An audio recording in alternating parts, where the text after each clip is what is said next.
L'argent a trait au pouvoir. Soit vous l'utilisez ou il vous utilise. Vous voulez être Cristiano Ronaldo, Lionel Messi. Pour avoir des ballons d'or, il faut bien sûr jouer le football. Alors, salut à tout le monde, bienvenue dans cette nouvelle vidéo qui est consacrée à l'essentiel, la quintessence de notre 35e ouvrage intitulé L'argent, l'art de le maîtriser de Tony Robbins. Ah oui, je rappelle d'ailleurs que c'est un auteur prolifique américain qui a d'ailleurs coaché des présidents de la République. Et si je me rappelle, bien sûr, nous avons vu, alors l'une de ses œuvres, c'était bien sûr l'éveil de votre puissance intérieure. Donc aujourd'hui, c'est une réelle volonté. On parle de son autre ouvrage, L'argent, l'art de le maîtriser. Alors donc essentiellement, qu'est-ce qu'on peut retenir dans ce document? Il faut rappeler que c'est un livre à la fois d'éducation financière et de liberté financière. C'est un livre qui parle alors sur 7 principes ou 7 étapes clés pouvant nous permettre bien sûr d'atteindre ce qu'on appelle l'abondance financière ou la liberté financière. Donc, l'auteur nous fait comprendre que nous ne pouvons pas rester hors du jeu, comprendre le système du jeu. Donc, il faut entrer dans le jeu. Bienvenue donc dans la jungle. La toute première étape qui mène vers la liberté financière consiste bien sûr à économiser son argent. Cela nous permettra bien sûr d'avoir beaucoup plus d'argent, c'est d'ailleurs la deuxième étape, et investir la différence. Et là également, il y a un piège, nous relate bien sûr l'auteur. C'est qu'on a tendance à penser que les milliardaires investissent tout leur argent dans un seul business. Non, c'est le contraire. D'abord, ils font ce qu'on appelle des investissements mesurés. Ils n'investissent pas tout leur argent dans un seul business. Troisièmement, il faut penser bien sûr à réduire ces taxes. Si vous n'avez pas alors quelques notions par rapport à ça, il faut soit alors demander les spécialistes du domaine. Remarquez aussi dans des villes, il y a certains quartiers, on peut même appeler ce sont des quartiers bourgeois, ou bien les quartiers où le standing de vie est élevé, c'est-à-dire que la vie est chère. Donc pour ce faire, il faut se déménager.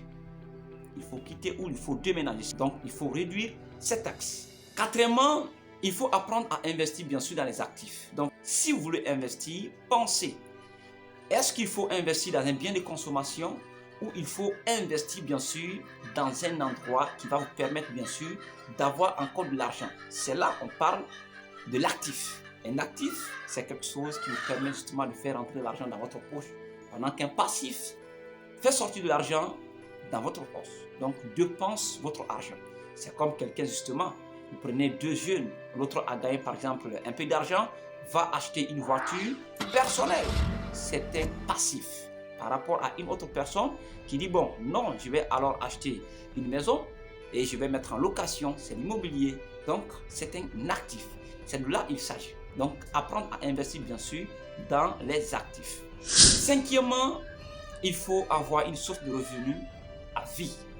Ah oui, cette partie est intéressante parce que vous allez remarquer même au travers des chaînes YouTube, aujourd'hui, même quand quelqu'un meurt, son compte continue toujours à générer des revenus. Bob Marley, vous allez comprendre que du jour au lendemain, lui déjà, c'est un compte à vie.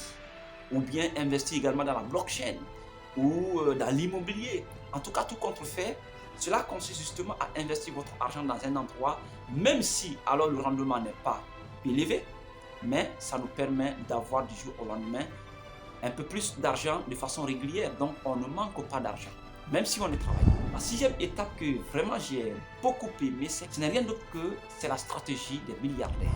Investir 0,001% de la population.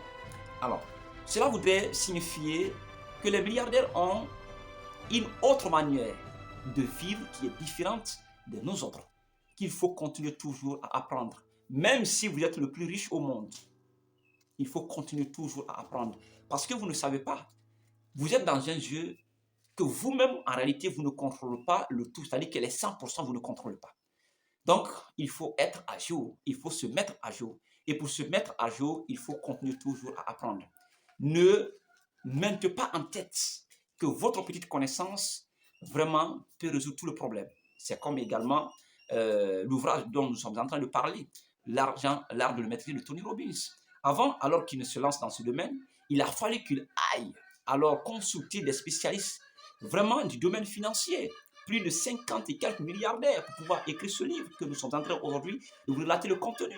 Parce que lui, non seulement il n'était pas du domaine, mais il voudrait aussi avoir une autre connaissance par rapport au système financier. Et là, il a compris qu'en tout cas, il était encore minime en termes de connaissances, c'est-à-dire qu'il était encore limité. C'est pourquoi d'ailleurs, dans son assertion, il dit plus vous apprenez, plus vous comprendrez vraiment que vous étiez encore limité. Et vous êtes encore limité. Donc, il faut continuer toujours dans le processus d'apprentissage. Donc, c'est vraiment important. Septième étape intéressante, c'est que lorsque vous investissez dans un actif, vous avez économisé votre argent, cette économie vous a permis bien sûr de ne pas penser ailleurs. Investir bien sûr dans un actif et que vous avez un peu plus d'argent et même pas vous n'avez pas d'argent, il faut donner. C'est-à-dire qu'il faut partager votre bien. Que ce soit en termes de connaissances, que ce soit également en termes d'argent, il faut faire des dons. Bien sûr, il faut faire des dons, même si vous n'avez pas assez. L'auteur montre que quand vous donnez, le cerveau ou votre subconscient capte quelque chose qui n'est rien d'autre que c'est l'abondance. Et là, ce message est poignant parce qu'il y a une autre stratégie que nous avions également vue, c'est la loi d'attraction. C'est que nous reflétons l'image, nous sommes le résultat direct de nos pensées. Il faut que nous devenions une pierre précieuse aux yeux des autres. Et même dans les actes, c'est là il y a l'amour. Parce que l'auteur prouve que l'argent n'est pas une fin en soi. Tout comme la richesse n'est pas une fin en soi. C'est un instrument de vie. Un instrument de vie. C'est-à-dire que c'est un moyen justement qui nous permet alors d'aller affronter ou atteindre nos objectifs. Aujourd'hui, partout où tu veux aller, l'argent, tu vas trouver l'argent sur ton chemin. Ça, c'est obligatoire. Donc, pour ce faire, pour y accéder ou atteindre cet objectif, il faut qu'il y ait aussi de l'argent. C'est pourquoi, si vous ne maîtrisez pas l'argent, c'est l'argent qui va vous maîtriser. Et si vous devenez esclave de l'argent, c'est le cataclysme, c'est le pire. C'est là d'ailleurs les 97% de la population. Nous les pauvres, nous sommes là. Donc, il faut sortir également de ce carcan, il faut sortir de cette misère, il faut sortir de ce trou. Et pour sortir de ce trou, nous avons déjà commencé, comme l'auteur dit, pour avancer, il faut commencer. Merci donc à tous d'avoir suivi. Prenez soin de vous. On se retrouve bien sûr la semaine prochaine. On continue notre vidéo. Faire confiance au processus et agir.